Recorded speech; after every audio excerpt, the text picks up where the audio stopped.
first, and then I just yeah, thank you. So welcome everyone to the Great Problems, Great Minds seminar series hosted by the Department of Social Sciences. My name is Yuri Mansouri, and I am an associate professor of social sciences. I want to thank first Professor Hao Huang, who is the faculty in charge of organizing the Great Problems, Great Minds seminar series, and also Professor Jeff Terry, who is the chair of the Social Sciences Department. Our guest today is Dr. Deden Rukmana, who is a professor at Alabama A&M, and currently the chair of the Department of Community and Regional Planning at Alabama A&M. His research focuses on health disparities and homelessness in the United States and spatial planning and development challenges in Indonesia.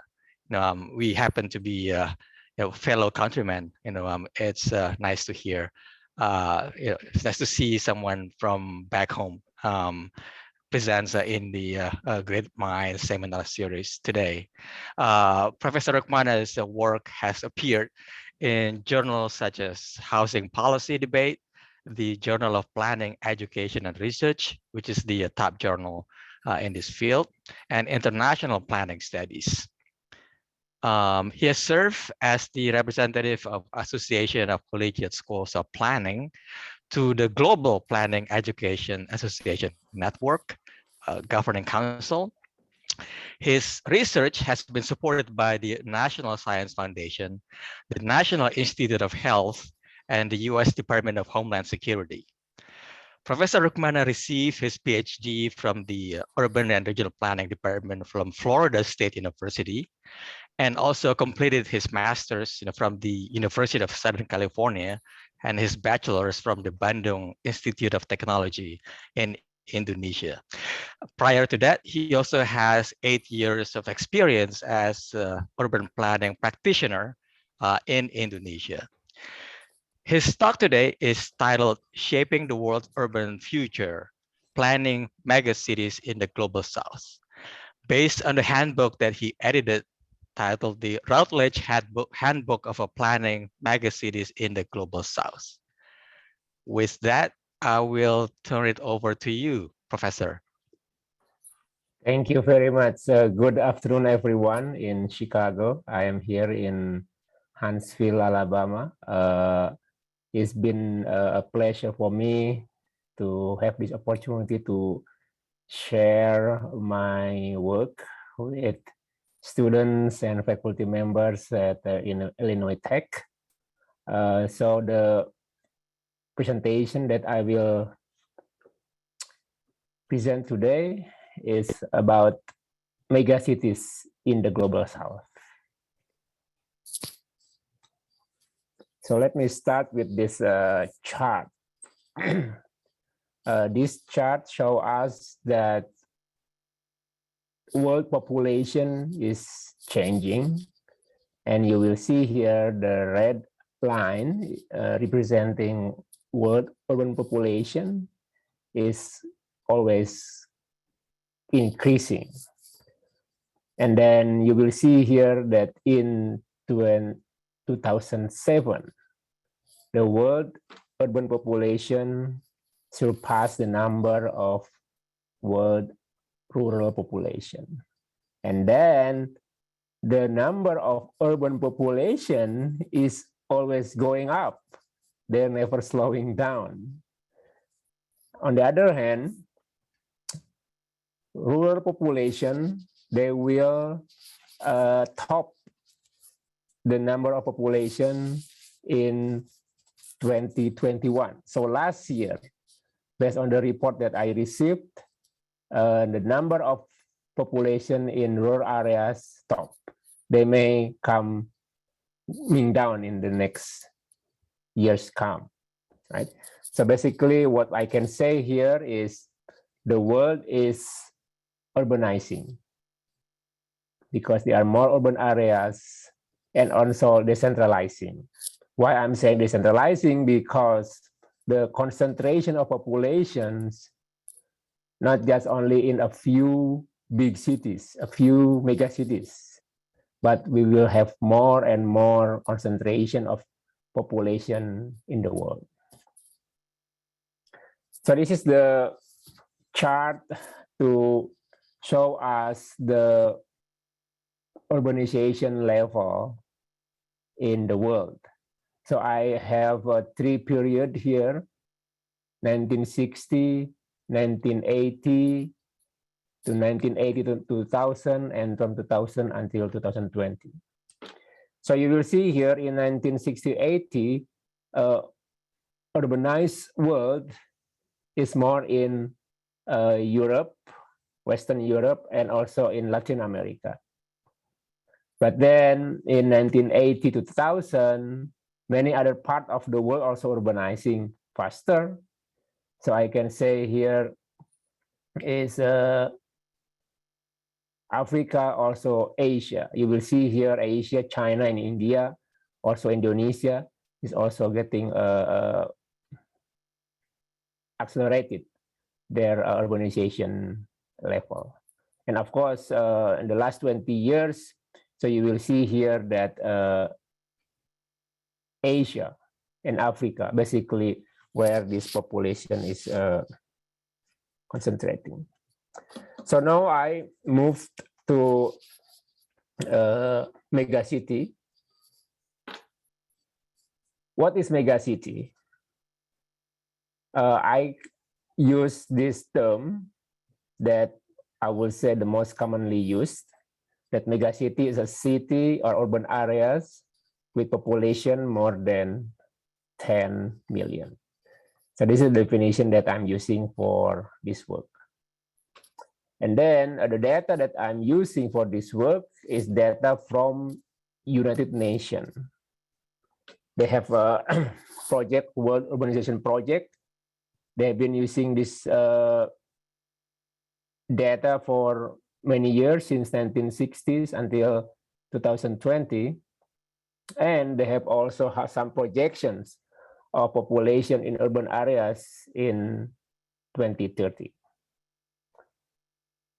It's also important to note here that megacity based on this United Nations data is delineated by administrative boundaries. I need to say it here because there is another data that conducted by European Commission. They are using satellite image. They delineate areas based on built urban areas using satellite image. So that's why there is another set of data about urbanization, world urbanization. In addition to United Nations, we have also from European Commission. But for this work, I'm using work from United Nations. So this is the distribution of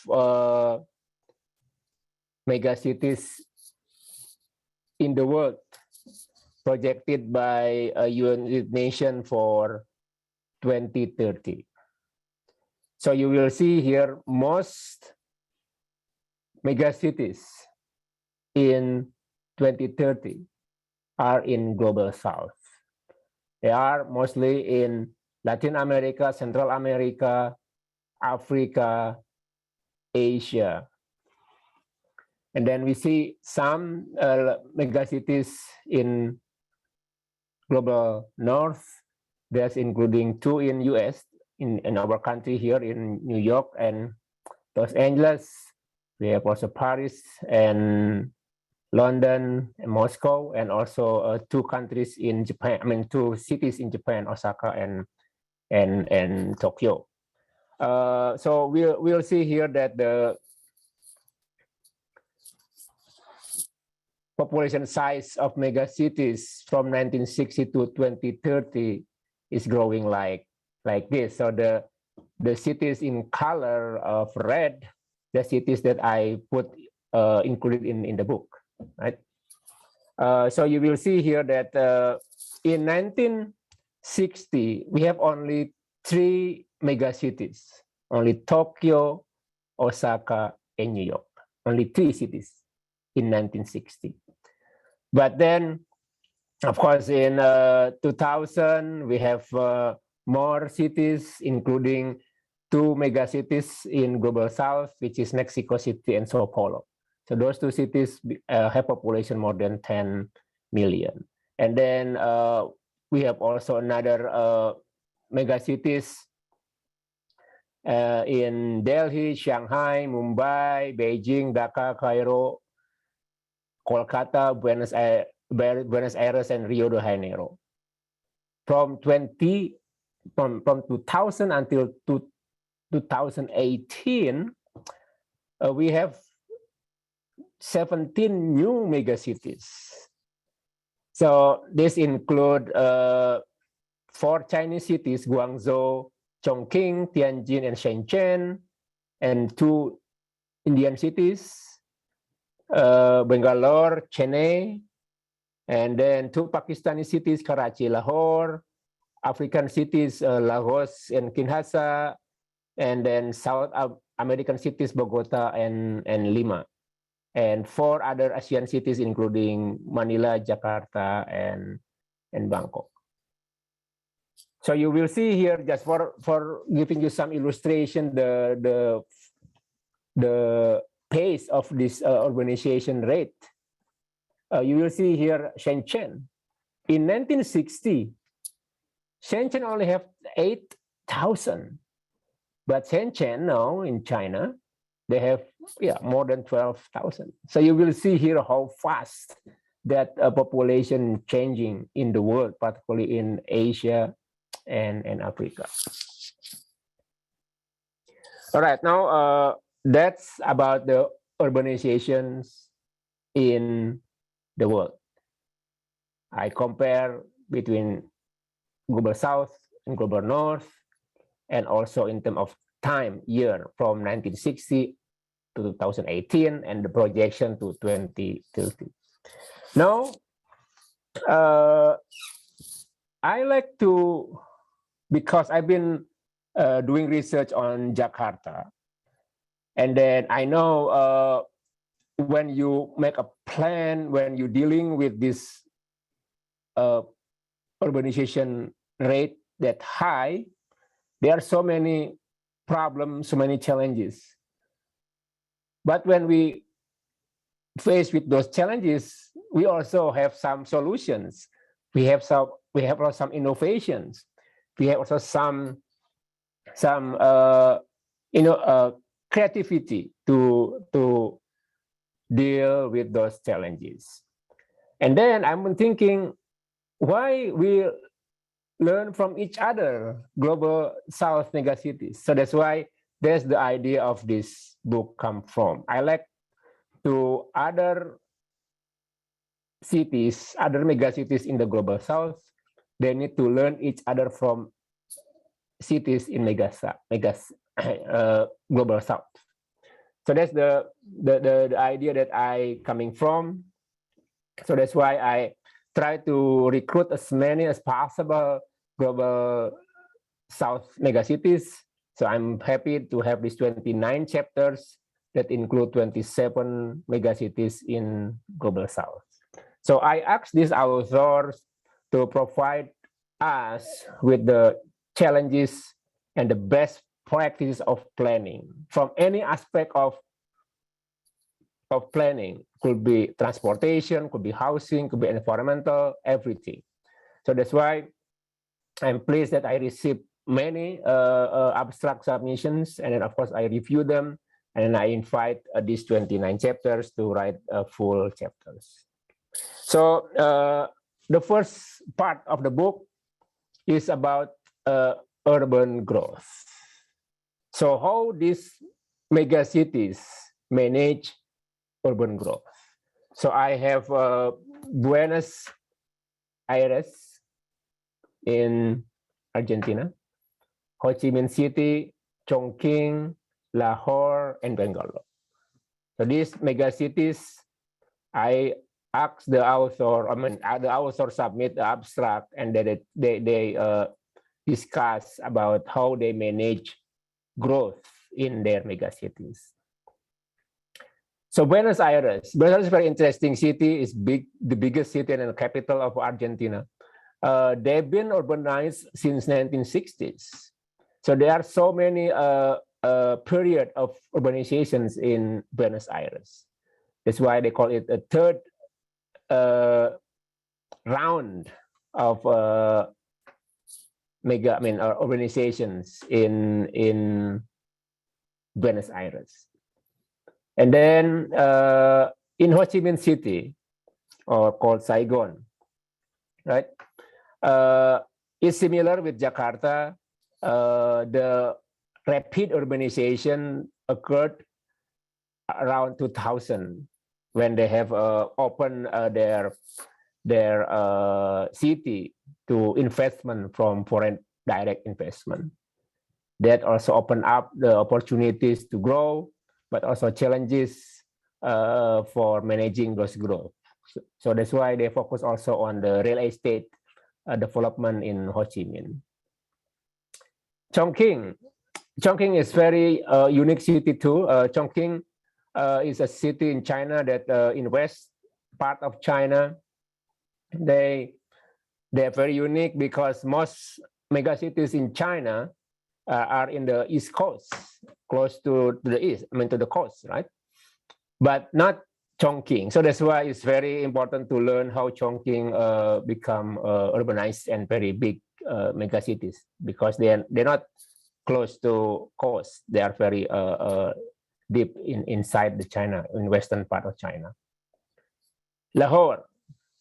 There are many challenges in Lahore. So in this chapter, they're talking about how this political power, economic, and market is dealing with this growth of Lahore. And I have also a technical chapter about the simulation of population growth in Bangalore. There are some technique used in this chapter to predict the growth of Bangalore based on the past data, and then what type of planning need to be done to address that urban growth. All right, so the next part of this is spatial planning and master plans. So I will say that many big cities, many mega cities in global south, they actually a planned city. They have a plan, they have master plan, they have spatial plan to shape their future of the city. But of course, it's not always easy. Even they have plan, but how they execute and implement the plan, not that easy. So I will start with Johannesburg. As you know, Johannesburg is a mega city in South Africa. There's apartheid there, right? So that's why when they demolish apartheid, they need to come with the strategic spatial planning, right? How they're dealing with the legacy of apartheid in South Africa. And in Dar es Salaam, it's very interesting city in Africa. Why? Because even they already independence from British, but British still have a lot of influence in this plan execution or plan implementation in Dar es Salaam. Chengdu is also another Chinese city, very interesting to learn how this power dynamic between local and central government dealing with this spatial planning in this megacities Chengdu. And then Wuhan. So I will give a little story about Wuhan. Of course, when I started this book, it was pre-pandemic.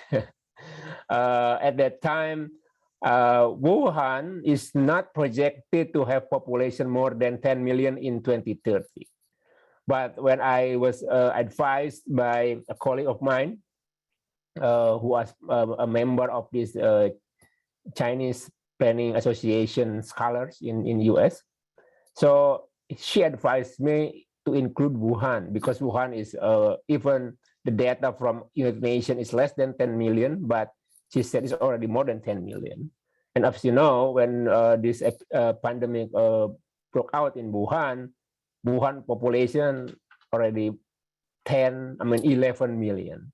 So Wuhan, part of this project, I'm glad for that. And then Wuhan also has a master plan. How Wuhan shape their future is already in the master plan. All right, part 3 is about transportation and infrastructure to connect places. So Bogota. Bogota is very, I will say, very innovative city. If you learn, if you notice bus rapid transit, it comes from Bogota. And that bus rapid transit is also adopted in many big cities around the world, not just in global south, but also in global north. So we are asking where that idea come from. That's from Bogota. And then in this chapter, Bogota also come up with that another discussions about challenges, how they manage transportation planning in Bogota to serve low-income community in Bogota. Next, I have also Beijing that review transit development in the past 2 decades in Beijing. As you know, Beijing is capital of China and also a very rapid urbanization, and of course one of the leading cities in China that dealing with mass rapid transit. And then Sao Paulo. I'm glad, you know, during these 2 years, almost 3 years pandemic now, we recognize the importance of public space. We recognize the important space for people to get out from that quarantine, right? To get out from the house, to socializing, and also become a space for healthy activities, right? So in Sao Paulo, before pandemic, they already have this type of activities that they use public space from highway that already activated. So how people use this public space for that deactivated highway in Sao Paulo is discussed also in this book. So that's part 3. Next is part 4. All right, so part 4, I will say very important and very unique thing about Global South. One thing that make Global South distinctive is because of they have informality. They have informal sector. Then in the end, this informal sector is in every aspect of life in Global South. That's including in housing. So that's why I'm having this part 4 with the title Confronting Urban Dualism. Meaning confronting between informal sector and formal sector. Between real estate development, which is come from formal or modern, right? And informal sectors or informal settlement from traditional, right? So how this contradiction and challenges play out in Kolkata, Delhi, and Karachi, we discussed this, right? I can say here, this is very important for planners in Global South. If they do not understand informal sector, if they understand about informality, they should not plan in those cities. All right, so next is planning for resilience.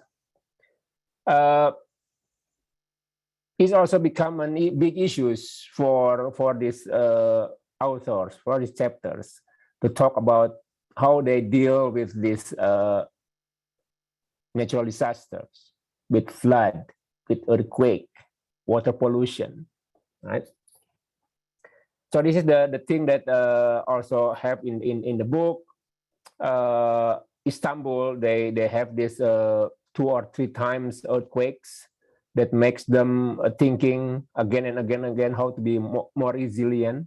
So that's why they have this model, comprehensive model risk management system, right, to dealing with earthquake and to get more resilient.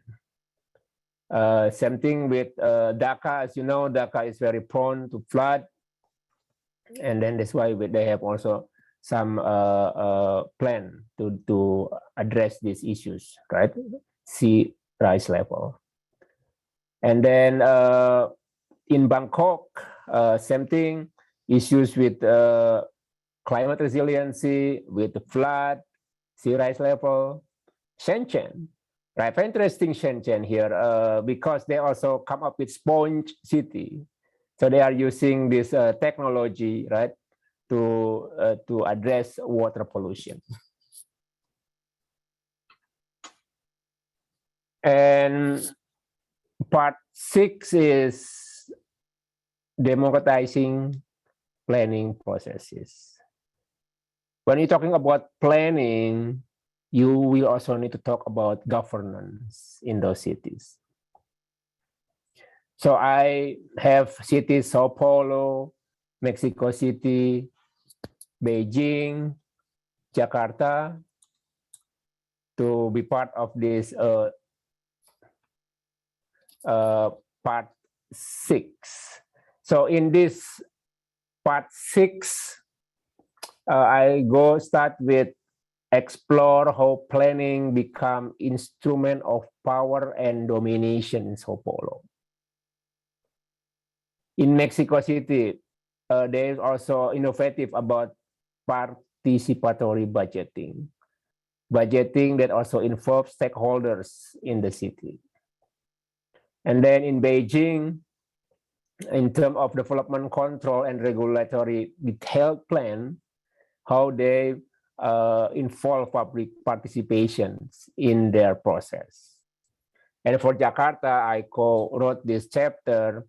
So I also discussed about how residents in Jakarta, particularly those who are living in riverbank, Citarum River in Jakarta, their participation also important for Jakarta administration to deal with this. So I see how their participation, buy-in participation become important to make this program for make Jakarta more resilient to flood. All right, this is the last chapter. This is basically, I put all together any challenges, any initiative, any innovations in planning. I will start with Cairo here, how they make innovative to address rapid expansion to informal sector, to informal housing. And then Rio de Janeiro, because as you know, Rio hosts this World Cup and Olympics. So how this planning also play in that big event. And then Ahmedabad is also a very interesting city in India. They have 5 initiatives and practices in terms of land consolidation, and you never seen here in the global north. So they did that in Ahmedabad. And in Shanghai, they have expropriation induced resettlement. And then in Laos, is also learning about spatial plan, how they implemented to address rapid urbanization. And in Luanda, so I'm very proud to have this chapter. to review dynamics of formal city as direct result of modernization and colonialization in Luanda. So those are 29 chapters from 27 global South megacities. So now what we learned from them, I just make this summary because if I need to talk each of them, will go forever. So I will start with this, that rapid urbanizations need to be managed and reduced by planning policies, especially in peripheral areas. You will see here the case in Cairo, the case in Ho Chi Minh, the case in Buenos Aires.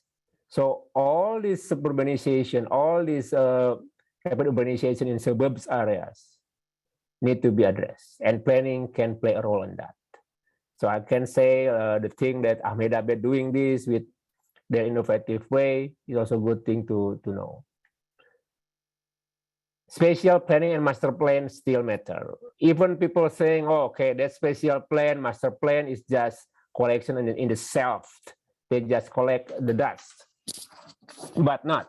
So they are still matter in terms of making our cities, global south, more manageable. So we need to give credit for this spatial planning and master plan. Urban dualism, distinct characteristics. Yes, I already said this again.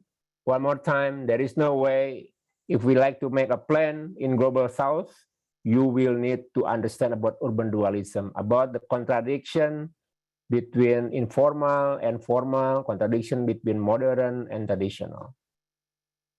Social and economic inequality should be an important lens in planning megacities. As you know, here in the US too, right? We already learned since 2020, right, about racial injustice. Teach us a lot of things about this inequality. So same thing with global south. So you will see that this has been a problem for them for many years. Creative and irresponsive plan are needed for developing infrastructure. So you will see, like in Bogota, in many other big cities, they come up with these ideas to dealing with the infrastructures that needed in those global cities. Climate change and sea level rise is a serious threat. It's everywhere.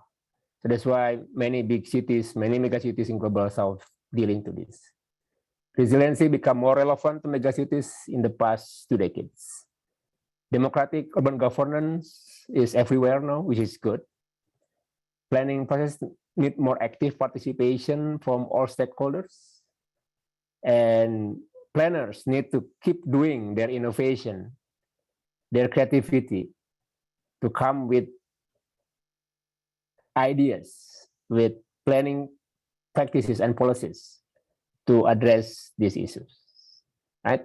So these are the important lessons that I learned from those 29 chapters.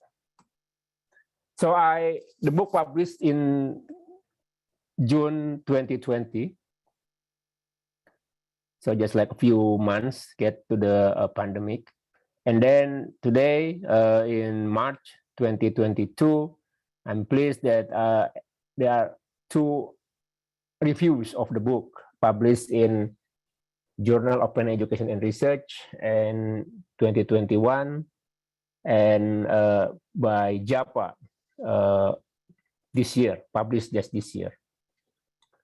So I just read this some quote from that reviews. The collections focus on global south cities, also acknowledge the post-colonial conditions that has influenced the type of planning and governance regime that exists in many present-day megacities. So I can say, yes, I agree with this reviewer, right? Because post-colonial condition need to be understood as a continuation or part of the past in terms of colonialism.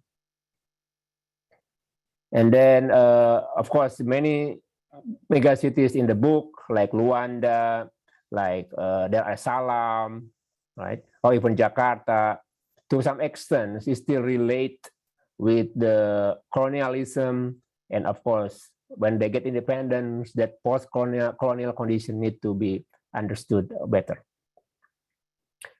So this the other one is from Journal of American Planning Associations by Enrique Silva. So let me just read this. This is a good thing for planners sitting in the global north. So he mentioned about planners in Los Angeles and in Indiana. So they said that to learn from places in the global south megacities, there is more materials to learn from on the broader range of planning issues, practices, and innovation. So that's the review from two journals that I'm very honored to get their review.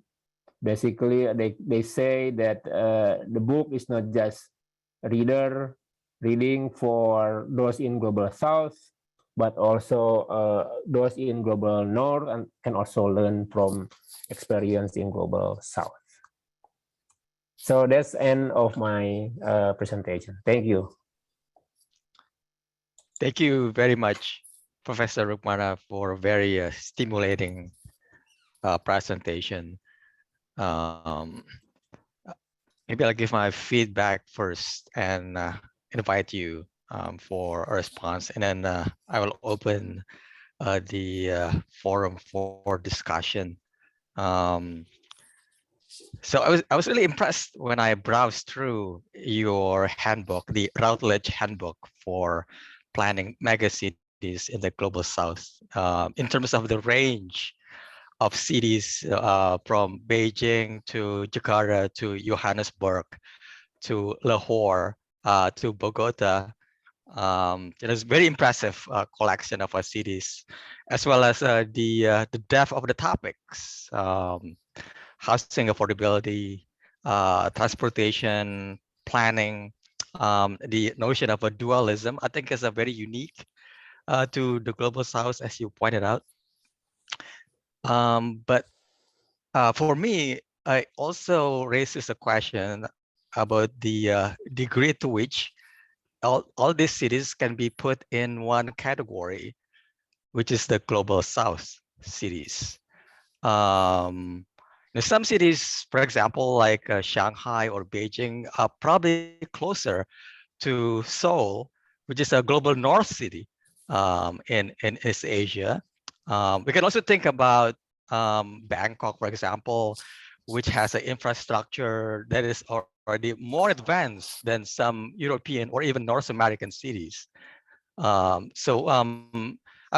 wondering if the lessons from Beijing or Shanghai or Johannesburg, for example, can be applied, to, for example, Jakarta or Lahore or other places, and vice versa. So I want to get your thoughts on this. Yes, what I can say here is about the term global south and global north is not really a term that refers to geographical location, because as you can see, Australia, they're not part of global south. But this is the term that commonly used in our academic disciplines.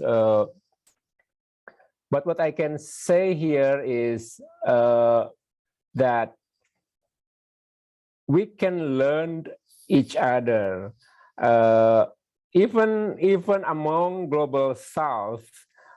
We can also learn a lot.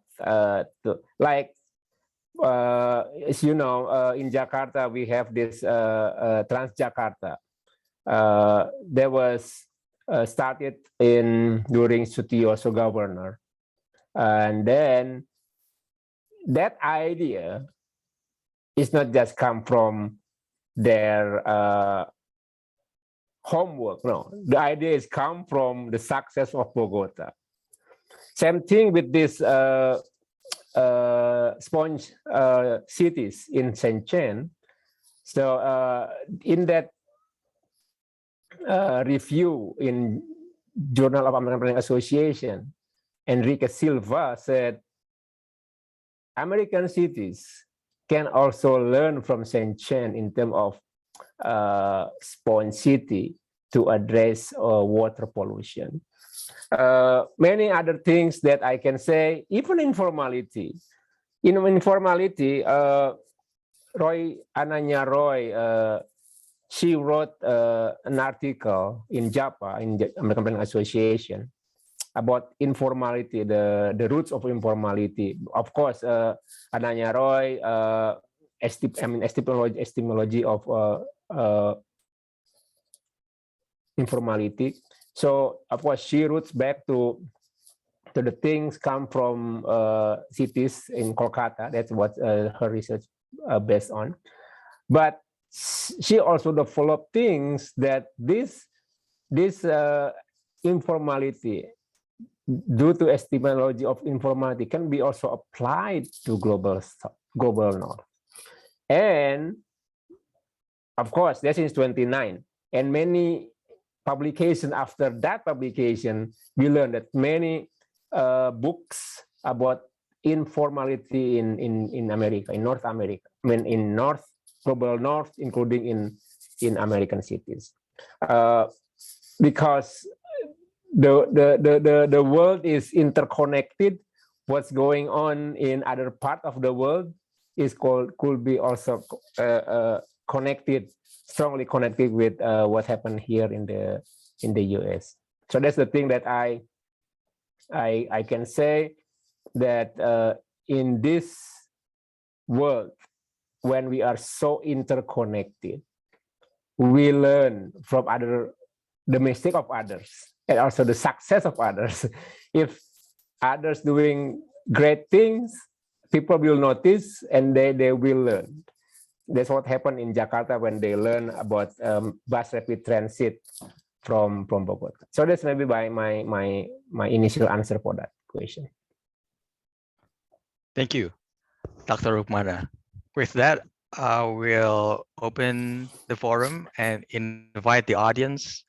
If you want to speak directly to the microphone, that'd be great. I will also monitor the chat.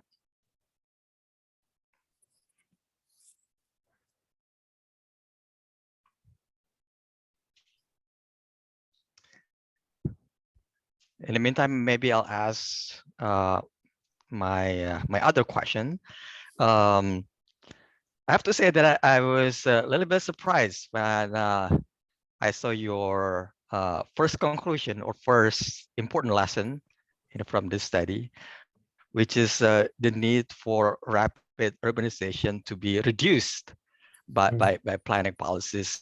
And that's because I'm coming from the urban economics, regional science, a background where we think that agglomeration or the concentration of people in cities is always a good idea because it provides access to jobs and opportunities, and things of that nature. So I'm wondering, what is the possible source of our this disagreement, perhaps, in terms of how we look at urbanization? Very good question. This is I need to make this note here, that urbanization or the growth of population, of course, they also bring prosperity. When they have resources, when they have education, when they have access to all those facilities, right? They bring prosperities. They bring wealth. That's why when we have this urbanization, when we have this agglomeration of people in urban areas, you will see those megacities also prosper, right? Yeah, you can see even we see a lot of challenges in those cities, but there are a lot of good things too in that cities. There are a concentration of smart people, of innovative people. They also generate creative activities and so on and so forth. So I'm not complaining about the agglomeration of people, which is good thing. But what I not really support is the sprawl of that cities.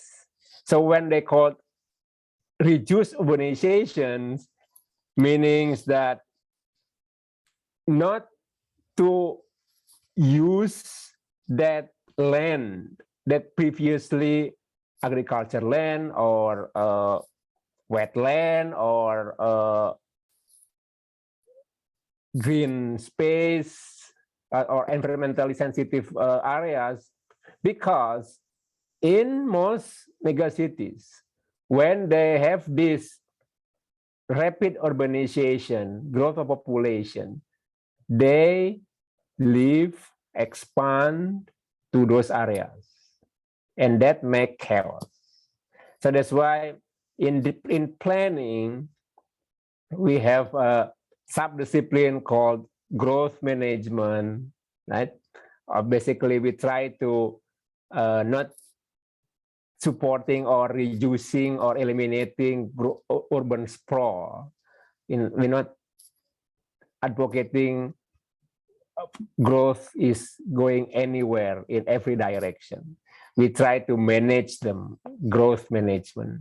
And of course, in terms of density, or something that we also like to advocate. Of course, during this pandemic, there are some issues about density, but planning also come up with some discussion, some innovation, how density can also bring some public health, not really not really contradict with public health. So that's my response, that urbanization always, yeah, good, because that brings prosperity, but how we manage that urbanization, not become urban sprawl. Thank you for a clarification. Yeah, if you, I'm inviting the audience here to ask questions or give comments, directly on the microphone or on the chat.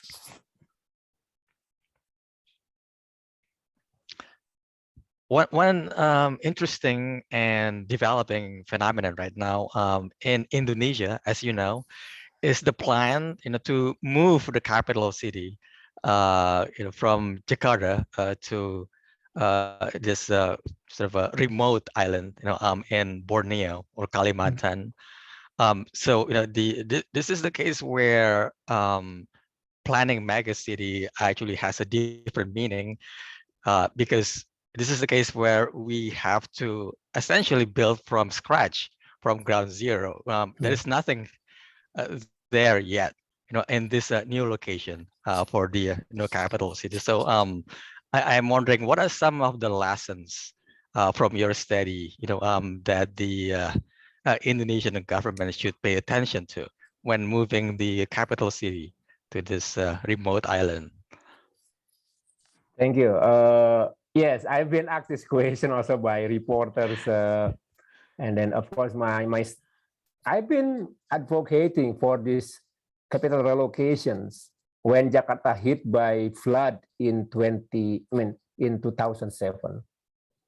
So when Jakarta hit by flood 27, I wrote for State Times in Singapore, and also later on also write in Jakarta Post, that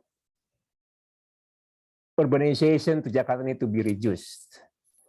I know that Jakarta is everything in Indonesia, like many other capital cities in the world.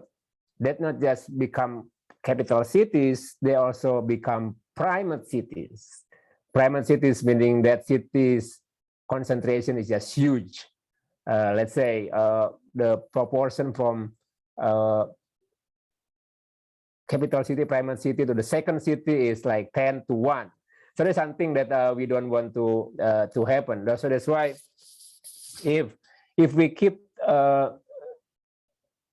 development just concentrated in one place, the rest of that region will will not will suffer, will not get benefit. So that's why Indonesia need to decentralize the growth, but it's not that easy because in Java most of them are the population. I mean the development is there, but I'm just thinking because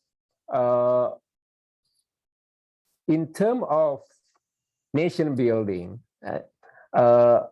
many part of Indonesia, particularly in eastern part, they are still underdeveloped. So this is just a gesture from government that they also pay attention to them. That's why the selection of Kalimantan is okay. I mean, not great, but okay. But of course, there is a lot of issues, challenges with the selection because Kalimantan is a very environmentally sensitive areas. As you know, there's become the lung of the world, right? Many forests there, right? So that's why deforestation over there also very high. That's why when we move this capital to there, need to be also pay attention to that. Of course, I support the relocation of capital from Jakarta, but with the notion that we need also to pay attention when we build that new capital in Kalimantan need also to be environmentally consideration. I was asked by a reporter to how should Indonesia learn from other other experience. So I refer to Lagos, Nigeria. Same thing. Lagos is just like Jakarta. They are in a capital city, coastal city, crowded, right? And then Nigeria allocate the capital to Abuja. Abuja in the north side of Nigeria, which is area that not really, I would say that that's just to make balance about the development. And then they move capital to Abuja. Of course, I have also a number of students from Nigeria in my program. I asked them about Abuja. So basically, they are happy with Abuja. Even the development still happening a lot in Lagos, but the relocation capital makes some impact about Lagos. There are some the pace of population, the pace of urbanization still high in Lagos, but at least there are some effort to reduce that. So same thing with Brasilia. Brasilia also remove the capital from Rio de Janeiro to Brasilia. Same thing from coastal city to the inland city, Brasilia. But of course, when they build Brasilia, there are also some challenges. So again, move capital is easy, but build new capital is not easy.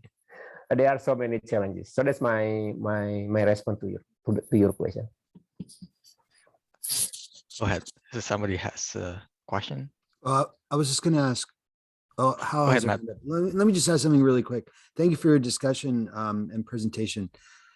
So this idea of designing cities and also the focus on the developing world, I was wondering, and this is something that the idea of designing cities with the right kinds of political institutions, that sort of thing. Some of the research and efforts about that from the development economics literature has been pushed back because most of these ideas and designs are coming from white economists in the developed world. And I just wonder, kind of to bring up another area that you might have interest in or could respond to, what is what are the implications of that in this whole emphasis on megacities in the developing world? How much of it do you think needs to be done? I don't know if the right word is indigenously, but certainly from within the developing world. Could you comment on that, please? Yeah, yes. Thank you for the question. Yeah, this is important.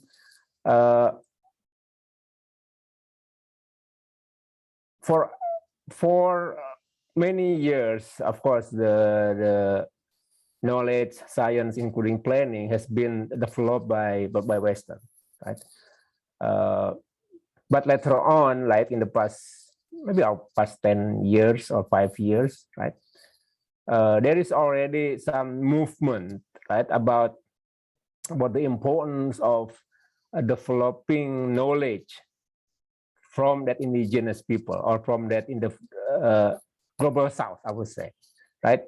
I'm using a case of Jakarta. Of course, Jakarta has been implementing some planning knowledge, some planning practices from the US. Because I'm just giving example, the oldest planning school in Indonesia is in Bandung, and many teachers, professors come from the US. So planning practices rooted from US, from West, right? But later on, right, we realize that not all this knowledge, all these practices applicable. So that's why we need to develop our own planning practices, planning policies that rooted from our own knowledge, our own practices. So that's why just giving that example about informality. When you plan an area in Jakarta, there is no way for you, if you don't understand about informality, can you make a plan? You need to understand how these informal sectors play out in their civic life, in their urban life. So that's the thing that I take attention here.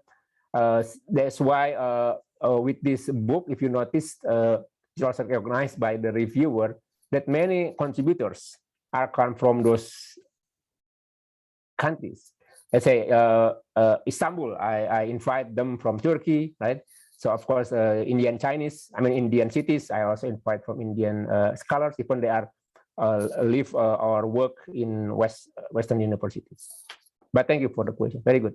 Thank you. Other questions? So I saw that raise hand from Jeff, Terry, and how. Oh yeah, Jeff. I didn't see it. Oh, no problem. Hello. Sorry. Thank you for coming today. So my question may be a little different. And so I guess the idea of building a city from scratch is really kind of appealing.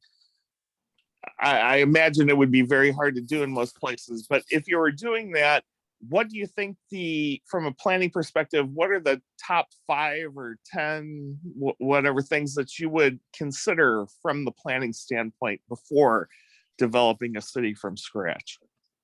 Very good. Very good. You know, I'm also not really directly part of this Jakarta new capital, but I've been in touch with friends in Indonesia, including with the architect that won that competition to build a design for this new capital. So the most important thing, what I would say is number 1, is land suitability. We need to make sure that the urbanized area is suitable in that area. Because in this Kalimantan, it's been a lot of critique that area is also prone to flood, and also issues with river. There is some issues with deforestation, because there is also issues with pollution. So those type of things need to be considered.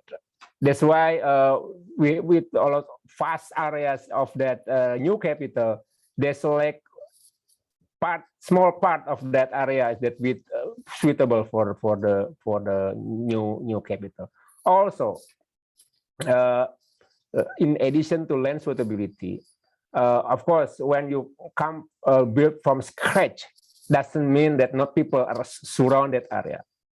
There are many people surround that area, even in remote areas. So it's also discussion that take place in this new capital. They also try to talk, to involve, to incorporate the local indigenous in that region, because we do not want talking about colonization, but now Javanese people they try to colonize people in Kalimantan, something like that. So something that need to be considered in terms of new capital, new city from scratch.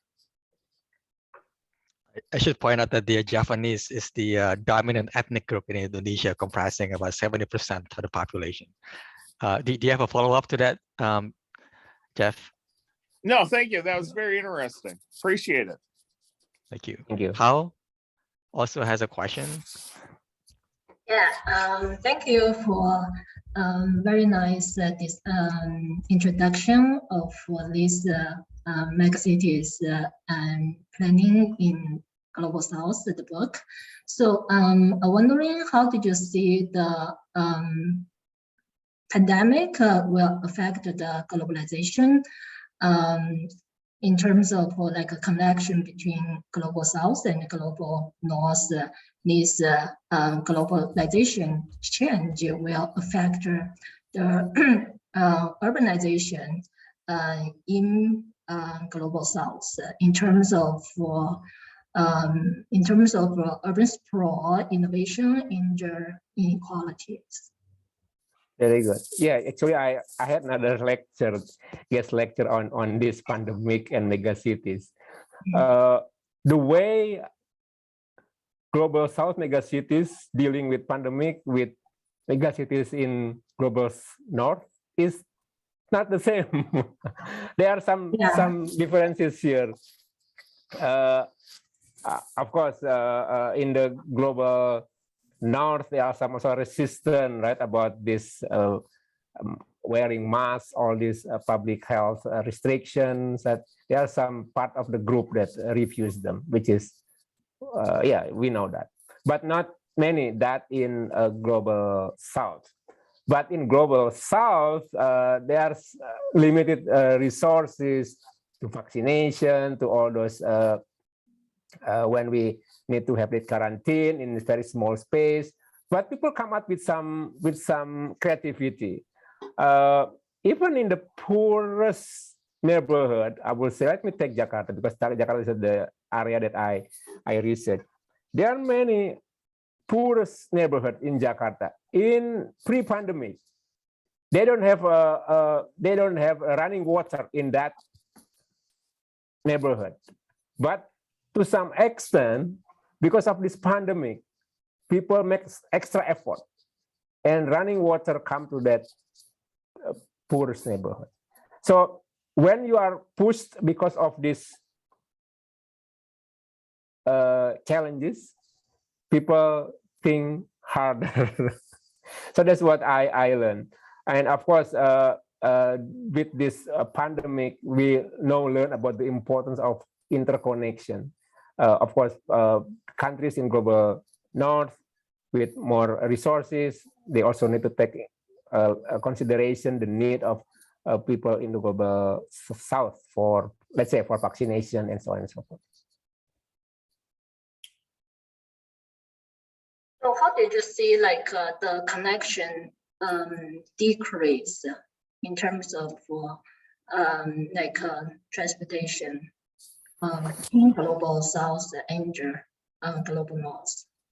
Yes, same thing. About that one, same thing. When in the early stage of this pandemic, people still afraid of taking mass public transportations, mass transit, subway. Here in the US, same thing. That also happened in Global South. I noticed also the decrease of public transport ridership in Jakarta. I have the data about that one. But it's the thing, when the condition is getting better, people return to that mass transit, to public transportation. But what big thing here is the popularity or the use of bicycle is getting popular. And there are many public space that before not for, now it's become a route for biking, and also route for people to do some exercising. So this is the good thing about pandemic. They provide people with more creativity to provide access to healthy activities, including walking for pedestrian and also biking for bikers. It's almost 1:50 now, so I want to take the opportunity here to thank you, Professor Rukmana, for your very generous time sharing and very excellent presentation. Everyone, please join me in giving Professor Rukmana a big round of applause. Thank you very much. Thank you.